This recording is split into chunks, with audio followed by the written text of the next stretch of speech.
This is an old Appalachian story. It's called The Hairy Toad. Once in the hills of western North Carolina, there lived an old fella. Folks called him a hermit because he lived up in the hills all by himself, kept to himself, didn't bother anyone, and no one bothered with him. Legend has it this old fella had him a garden spot down in the clearing. And in the evening, you can catch him down there digging in his garden, digging up those potatoes. He loved potato soup. And one evening, he was down there digging in his garden when he dug up an old, hairy, scary toad. He looked at it. He bent down. He picked it up. He smelled of it. And he licked it.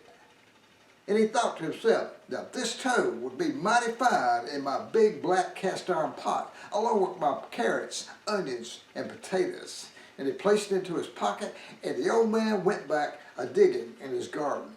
And while he dug, he thought he heard something off in the distance. The rain picked up, the clouds covered, and it got a little bit darker. Then he heard a voice of some kind that said, "Who's got my hairy toad?" He said to himself, I believe I better go back to my house. So he got his potatoes and his hoe, and on to the house he went, walking in and through the woods, weaving back and forth. And as it got darker and the wind began to pick up, he thought he heard something in the woods right behind him. And it said, "Who's got my hairy toad?" He said, I believe I better start running. So he started running through the woods, weaving in and out through the trees, came out in the clearing and turned around, and there it was, his old house that he lived up. His little bitty old shack, and he knew that he could go up inside the house and shut everything up and be real still while he could keep that toad. So he started running, jumping over briars, sticks, rock, and brush. Finally got up on his front porch, opened up the door, looked around. Down in the holler, he saw something coming out of the woods that didn't look quite human. He didn't waste any time going inside. He just closed the door, latched it up good and tight, and went over and threw his potatoes up underneath the sink, put his hoe in the corner, and went and crawled in bed and covered up real good with that toad in his pocket. And he waited, and he waited, and he waited.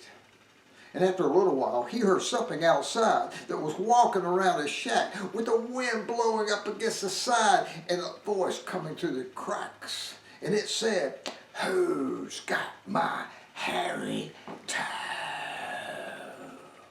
He just laid in bed, waiting. And by now, that thing, whatever it was up on the front porch.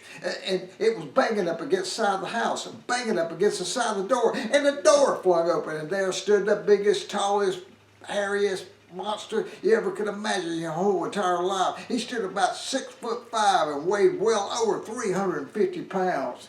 He stood there with big, huge, bloodshot eyes, long, dangling, muscular arms, and sharp fingernails. And he made his way in, kaboom, with a limp. The man laid in bed. All he could get out to say, all he could say was, what big bloodshot eyes you have. And the monster said, "That's the burn, and burn, and burn a hole right through your soul. Now who's got my hairy toad?"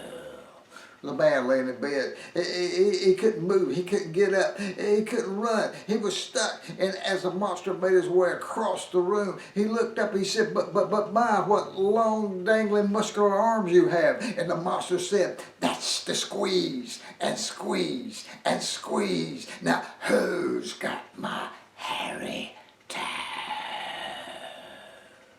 By now, the monster had made his way over to the bed and was tilting over. And he reached up with his long, sharp fingernails as to grab the old man. And the man looked up and he said, but my, what long, sharp fingernails you have. And the monster said, "That's the scratch, and scratch, and scratch. Now, who's got my hairy toad?"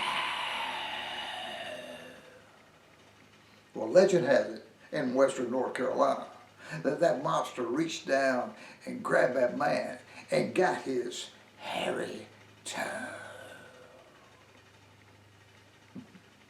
The hairy toad.